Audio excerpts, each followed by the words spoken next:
सूत जी कहते हैं ऋषियों अब क्या सुनने की इच्छा है? बोले महाराज भगवान शिव जी ने जो अवतार लेकर के जो भक्तों का उद्धार किया है, राक्षसों का संहार किया, वो भी कथा आप सुनाइए।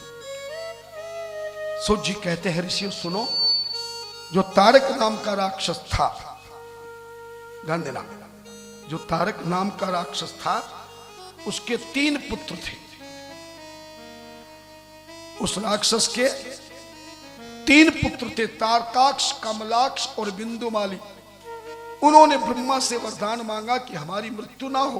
ब्रह्मा बोले ऐसा हो ही नहीं सकता, जो जन्मा मरेगा। हाँ तुम अपनी इच्छा के अनुसार अपनी मृत्यु ले सकते हो।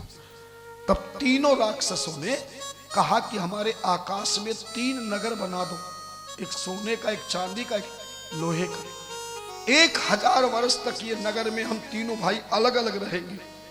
1000 वर्ष के बाद पुक नक्षत्र घटा छाएंगी, तब एक दिन के लिए तीनों नगर एक साथ मिलेंगे। जब ये तीनों नगर 1000 वर्ष के बाद एक साथ मिले, तब अगर देवरथ पर, देवों की शक्ति से बने देवरथ पर चढ़ कर के भगवान शंकर शिकारी का रूप बनाकर अग्नि बाण छोड़ेंगे, तब ये तीनों नगर एक साथ मिले हुए भस्म हो जाएंगे और उसी में हमारी मृत्यु होगी।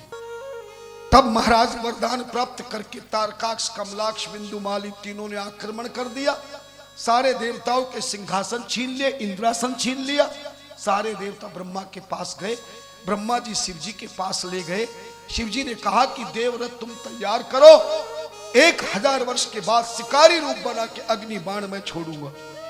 तब देवताओं ने देवरथ तैयार किया 1000 वर्ष से पहले, और जैसे ही देवरात तैयार हुआ, 1000वां वर्ष आया, घटा छाई, पुख नक्षत्र हुआ, तीनों नगर एक साथ मिले।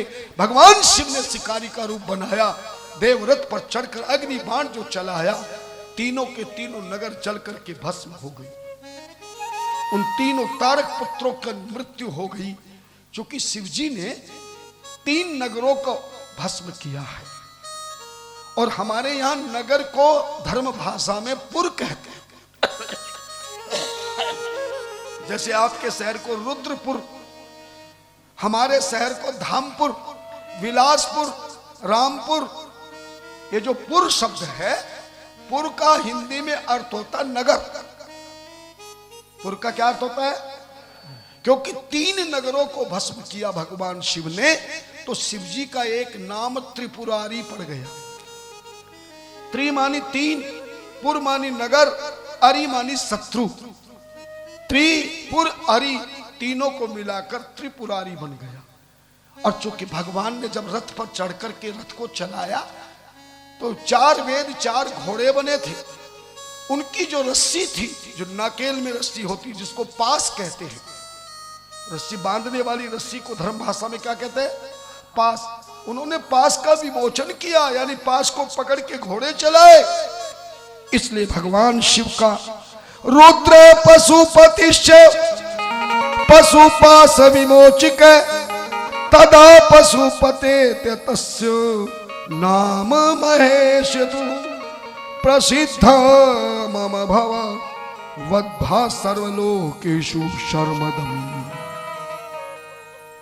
पशुओं की पास करने के लिए भगवान शिव का एक नाम पड़ गया पशुपतिनाथ, जो आज भी नेपाल की राजधानी काठमांडू में है। और हमें बड़ा सौभाग्य मिल रहा है कि 10 तारीख को हम वहीं पर जा रहे हैं। हाँ, कितनी बड़ी कृपा है शिवरात्रि पे पशुपतिनाथ को कथा सुनाना। और शिवरात्रि की 4 पूजा के लिए विद्वान ब्राह्मण भी ले जा रहे हैं। यहां भी हमने कल अभिषेक किया था, शायद पता होगा आपको।